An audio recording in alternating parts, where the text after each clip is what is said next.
जय श्रीमन नारायण। जो टिप्पणी मैं देने जा रहा हूं वह रामानुज दास श्रीमन गट्टू वेणुगोपाल स्वामी द्वारा दी गई है। अध्याय 14 गुणत्रय विभाग योग श्लोक 11।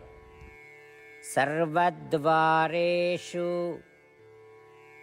देहेऽस्मिन् प्रकाश उपजायते ज्ञानं यदा तदा विद्यात् विवृद्धं सत्वमित्युता। ओम। गीताचार्य श्री कृष्ण परमात्मा अर्जुन के साथ हम सभी को गुणत्रय विभाग योग सिखा रहे हैं। परमात्मा कह रहे हैं, अर्जुन, जब ज्ञान सभी द्वारों जैसे 5 इंद्रियों के माध्यम से प्रकाशित होता है तो यह संकेत देता है कि सत्व गुण प्रबल है जो अन्य 2 गुणों को दबा रहा है। इसका अर्थ है, अर्जुन, यदि तुम अपनी 5 इंद्रियों आंख, नाक, कान, जीभ और त्वचा के माध्यम से दुनिया का सच्चा ज्ञान प्राप्त कर रहे हो तो यह संकेत है कि तुम्हारे भीतर सत्वगुण प्रबल है। इसलिए सत्वगुण को विकसित करने तथा रजोगुण और तमोगुणों को वश में करने के लिए और इन तीनों गुणों के बंधन से बचने के लिए आइए हम अपने सभी कार्यों को श्री कृष्ण परमात्मा या श्रीमन नारायण की सेवा के रूप में करें। श्रीमन नारायण के हाथों में यंत्र बनकर कार्य करें। श्री कृष्ण परमात्मा की शिक्षाओं का ध्यान करते हुए आइए हम श्रीमान नारायण को प्राप्त करने के उद्देश्य से अपने शरीर का सर्वोत्तम उपयोग करना शुरू करें। आइए हम श्रीमान नारायण के प्रति समर्पण करें और श्री कृष्ण परमात्मा के वचनों को श्लोक के रूप में वैसे ही दोहराएं जैसे वे हैं। सर्वद्वारेषु देहेऽस्मिन् प्रकाश उपजायते ज्ञानं यदा तदा विद्यात् विवृद्धं सत्वमित्युता। श्रीमद् भगवद गीता का संपूर्ण सार श्री कृष्ण परमात्मा द्वारा अध्याय 18 श्लोक 65 से 70 में 8 कार्य करने के लिए दिया गया है। श्री कृष्ण कहते हैं, मुझे वे लोग पसंद है जो इन 8 बातों का पालन करते हैं। मैं उन भक्तों की हर प्रकार से रक्षा करूंगा। श्री कृष्ण परमात्मा द्वारा बोली गई संपूर्ण भगवद गीता को सुनने के बाद अर्जुन कहते हैं, करिष्ये वचनम तव, जिसका अर्थ है, कृष्ण, मैं वैसा ही करूंगा जैसा आप कहेंगे। यही कारण है कि श्री कृष्ण ने अर्जुन को सभी प्रकार की सफलताएं और जीत प्रदान की है। आइए परमात्मा को वचन दे कि हम इन 8 कर्मों का पालन करेंगे।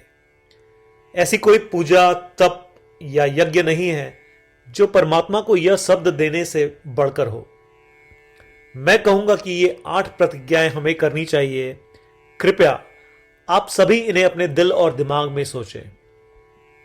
इस प्रकार श्री कृष्ण को अपना वचन देते हुए आइए हम सभी श्री कृष्ण के सुंदर चेहरे को खुशी से चमकते हुए देखें और आनंद का अनुभव करें।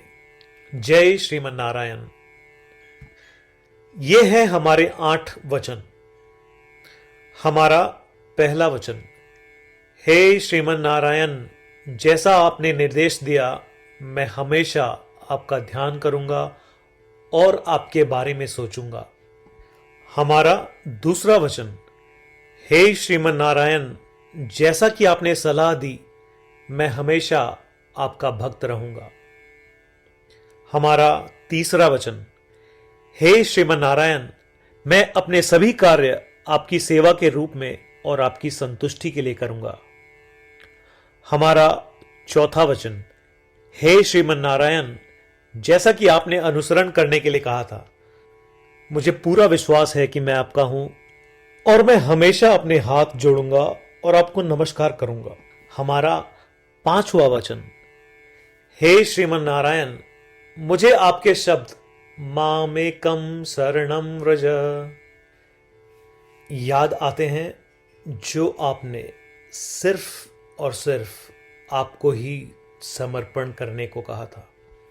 श्रीमन नारायण, मैं केवल आपके प्रति समर्पण करता हूं।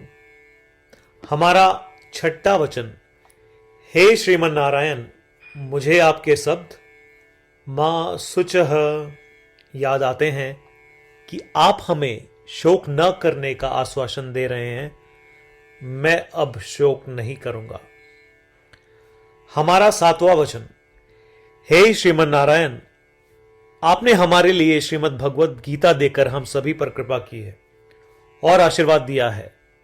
मैं कम से कम एक श्लोक पढ़ने या सुनने का वादा करता हूं। हमारा 8वां वचन। हे श्रीमन नारायण, आपने सारी मानवता को गीता प्रदान की। मैं गीता में आपके दिव्य शब्दों को उन भक्तों तक फैलाने का प्रयास करूंगा जो गीता से अपरिचित हैं। हमने अभी अभी परमात्मा को 8 वचन दिए हैं। प्रतिदिन श्रीमन नारायण को यह वचन देना कि हम वैसा ही करेंगे जैसा वे कहेंगे, अपने आप में एक महान पूजा है। आइए हम उसे अपने अटल विश्वास के साथ अपना वचन दें।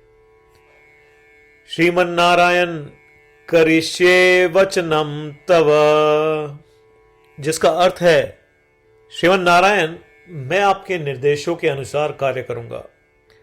सर्वम श्री कृष्णार्पणमस्तु। जय श्रीमन नारायण। सर्वद्वारेषु देहेऽस्मिन् प्रकाश उपजायते। ज्ञानं यदा तदा विद्यात् विवृद्धं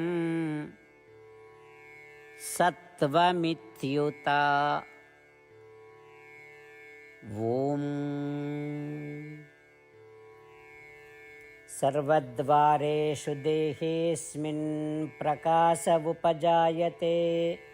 ज्ञानं यदा तदा विद्यात् विवृद्धं सत्वमित्युता।